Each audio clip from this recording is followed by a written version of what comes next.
ये परमपिता परमात्मा निरंकार ये घट घट पे जो बसा है, अभी शब्द भी जैसे आया कि हर एक में हमने क्या देखना है कि ये निरंकार की जो अंश है, ये आत्मा हमारे अंदर है और हमारे जीवन का लक्ष्य है अपनी आत्मा को परमात्मा से मिलाने का। तो जहाँ कि हर एक को जब हम हर एक के अंदर वो नूर देखेंगे, ये निरंकार का ही अंश देखेंगे, तो फिर ही प्यार होगा। नहीं तो वो पॉसिबल नहीं हो पाता कि अगर हम जैसे यहाँ बैठे हैं, किसी का नाम तक भी नहीं जानते, या कोई और अभी कोई दूसरे देश में कोई बैठा होगा जिसको कभी ना मिले हैं ना मिलेंगे, तो कैसे पूरी सृष्टि से ही हम उस तरह प्यार कर सकें। तो वो केवल तभी हो सकता है जब हम ये रचनहार, ये परमात्मा निरंकार से ही प्यार करें। तो अपने आप वो हमारी आँखों के आगे ज्ञान उजाला जब हो जाता है तो सब कोई एक समान दिखता है, फिर वही प्यार आता है। और ये संतों ने भी युगों युगों से ऐसे ही बताया है कि अगर हम जी रहे हैं तो हमें नफ़रत नहीं करनी, प्यार करना है। और वो प्यार जैसे कबीर जी ने भी कहा है कि 2.5 अक्षर प्रेम के, तो वही बात कि हम अपने सिर्फ आप से तो पहले करें, उससे पहले इस निरंकार प्रभु परमात्मा को देखकर हर एक से वही प्यार एक्सटेंड करें, तभी हर चीज़ और प्यारी लगती है। कि अगर हम कुछ किसी से मिल रहे हैं और वो बिल्कुल एक अजनबी है, तो भी उसके लिए मन में पहली फीलिंग ही वो प्यार की आएगी, क्योंकि ये जो परमात्मा ने दिल बनाया है उसको आइडियली सिर्फ प्यार करने के लिए ही बनाया है। और जब वो प्यार दूसरी फीलिंग्स, नेगेटिविटीज़ में अगर हम ज़्यादा अपना रुझाव रखेंगे, तो मन में पहले किसी को देखते ही वो चेहरे पे मुस्कुराहट की बजाय वो एक शिकन आता है। तो इसी में हमें ये देखना है कि किस तरह हम अपने आप में वो तब्दीली लाएं, ये ज्ञान प्राप्त करके एक वो अपने मन में ठहराव लाएं, ये प्यार और बढ़ाएं अपने दिल में, कि हर एक में ही फिर ये निरंकार का खुदा का अंश जब दिखे तो हर एक से ही उस तरह प्यार हो जाए। हाँ जी। अण के घट घट अंदर सबना दा सतिकार करन। तो फिर ये भाव प्यार के बाद आता है सत्कार का। जब हर एक में खुदा को देखा तो उसमें सत्कार कैसे करेंगे एक दूसरे का, जब हम जजमेंटल नहीं होंगे किसी के बारे में, उनको देखकर कि वो इस तरह के व्यक्ति हैं या इस तरह उनका एक आचरण है, तो वो अपना हमें अनुमान नहीं लगाना, अपने अनुमान के अनुसार अपने दिमाग में नहीं बिठाना कि ये ठीक इंसान है या ये गलत इंसान है। जब वो जिस दिन जजमेंट्स ख़त्म हो जाती हैं तो मन में फिर वो सत्कार की भावना एक आती है हर एक के प्रति, कि किस तरह हर कोई ये सत्कार का पात्र है, क्योंकि इतनी बड़ी दात ये निरंकार परमात्मा जिसके भी हिस्से में है और बाकी भी जो अभी अपरिचित हैं उस ब्रह्म ज्ञान से, तो हर एक में जब वो देखेंगे तो मन सिर्फ वो प्यार करेगा, सत्कार करेगा। और फिर हम हर एक को वो बेनिफिट ऑफ डाउट की जो बात आती है कि अगर किसी ने कुछ हमें गलत भी कर दिया, कोई किसी का कर्म हमें दुख पहुंचाता है,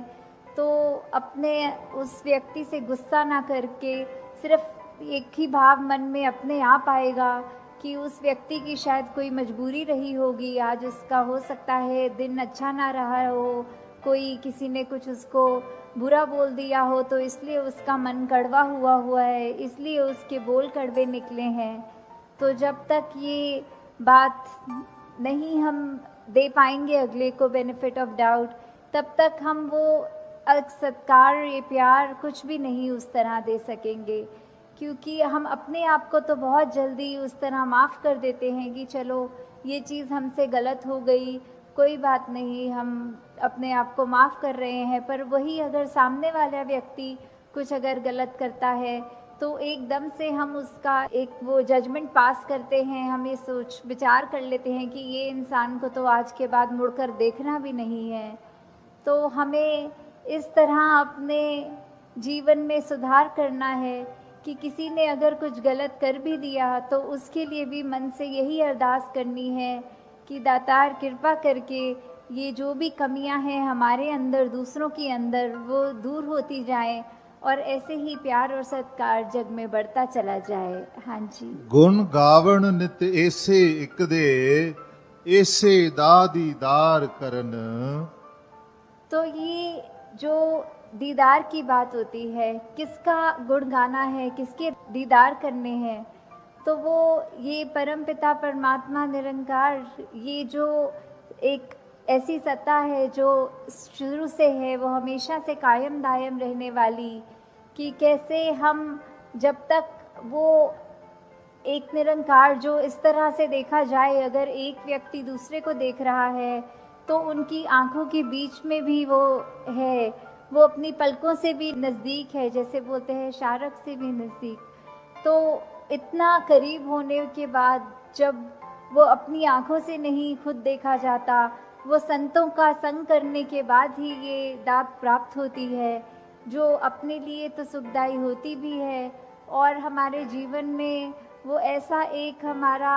पल पल बना देती है कि हर पल में सिर्फ ये निरंकार प्रभु परमात्मा का शुक्रिया निकलता है हर समय, और वो भाव कि इसी के ही हमेशा गुणगान करने हैं। फिर बाकी चीज़ें लगता है कि हैं, सबकी इम्पोर्टेंस अपनी है, पर निरंकार से ज़्यादा इम्पोर्टेंट कुछ नहीं, इस परमात्मा से ज़्यादा ज़रूरी कुछ नहीं। हाँ जी। ਇਸੇ ਇੱਕ ਦੇ ਨਾਲ ਜੋੜ ਕੇ ਬੇੜਾ ਜਗ ਦਾ ਪਾਰ ਕਰਨ। तो ये बेड़ा जग का, इससे क्या मतलब हो रहा है? इससे सिर्फ यही बात कि हम जब जीवन काल की यात्रा अपनी जी रहे हैं तो उसमें हमें क्या एक ऐसा, जो बोलते हैं कि एक परमानेंट चीज़ क्या है, कि जो सबसे मजबूत चीज़ जिसने वो स्थिर है, उसने कभी हमारे उतार चढ़ाव के साथ उतरना चढ़ना नहीं है। जैसे एक तूफान आता है तो हमें बोला जाता है कि कोई ऐसी चीज़ को पकड़ लो, जैसे पेड़ या कुछ जो अपना ज़मीन के अंदर इतनी मजबूती से जिसकी नींव गड़ी हो, ताकि वो हवा फिर हमें उड़ा नहीं सकती। हमने एक ऐसी स्थिर चीज़ को पकड़ लिया है जिसके कारण हम भी, वो हवाएं हमको उड़ा के नहीं ले जा सकती। तो ऐसे ही जीवन में हम अपने जीवन को तब तक अपना अच्छे से जीवन जी सकेंगे जब तक हम ये निरंकार के साथ अपने मन से ना जुड़ें। तब तक वो एक जीवन भी हमारे उतार चढ़ावों के साथ फिर उथल पुथल मचाता है मन में। तो निरंकार का ही आसरा लेना है, निरंकार में ही अपनी श्रद्धा रखकर ये वो बात करनी है कि हमें ये अब जो स्थिर चीज़ मिल गई है, जो कभी एक सब किसी भी सिचुएशन में अपनी जगह से नहीं हिलती, तो हम फिर वो एक मजबूती का और सहारा लेते चलते जाते हैं और हमारा मन भी और सहारा पक्का करके एक विश्वास और बढ़ाकर फिर हमारे जीवन में ऐसे भी कोई कर्म नहीं हो पाते जो अपने लिए भी नुकसानदायक हों और औरों के लिए भी नुकसानदायक हों। हाँ जी। ਸਵਾਸ ਸਵਾਸ ਇਸ ਇੱਕ ਨੂੰ ਸਿਮਰਨ,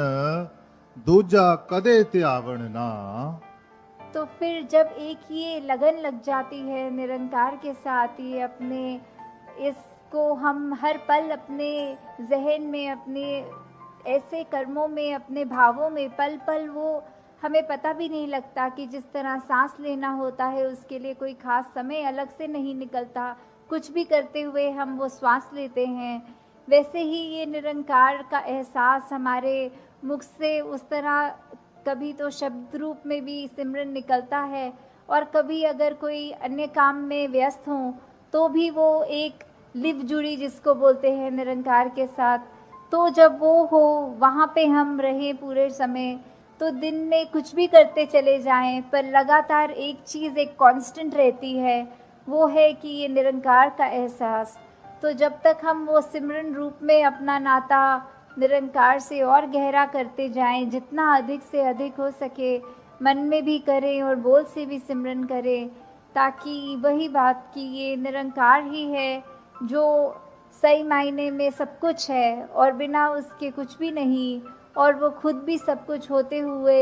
ना उस तरह दिखता है, पर फिर भी इतने गुण बिल्कुल निर्गुण होते हुए भी। तो हमें भी ये सब ज़्यादा से ज़्यादा ऐसे कोशिश करनी है कि हम बिल्कुल वही गुणों को अपने जीवन में उतार पाएँ, उसी तरह अपने जीवन को चला पाएँ, जिस तरह युगों-युगों ने संतों ने चाहा है कि एक कर्म हमारे ऐसे बनते जाएँ, एक ऐसा हमारे दिल से दिल का रिश्ता इस निरंकार प्रभु परमात्मा से जुड़े। हाँ जी। कहे अवतार और पूरे गुरसिख एक नु कदी भुलावण ना। तो फिर ये जो एका है, ये निरंकार की तरफ इशारा करते हुए कि जो भी पूर्ण गुरसिख होंगे, जिनको ये ब्रह्म ज्ञान की दात प्राप्त हो गई और उसके बाद वो अपने अहंकार को तज के ये उस तरह एक सिर्फ इस एक ही के साथ ही जुड़ा हो, चाहे वो किसी भी भाव से हम लेते हों, जो अपनी श्रद्धा से जो भी बुलाना चाहे, तो उसके साथ जब तक जुड़े हैं इसका एहसास करते हुए, तो ही सब कुछ है। नहीं तो वो एहसास जिस पल खो दिया, समझो वो जीवन काल वहीं थम गया, या फिर वो भी नहीं पता लगता कि कब वो पतन की ओर एक हमारे सोच विचार बन जाते हैं। तो हमें किस तरह ये अपने अंदर और मेहनत करनी है कि बस ये एक जो है इसी के साथ और जुड़ते चले जाएं, इसी के साथ अपना हर पल इस तरह बिताएं कि जैसे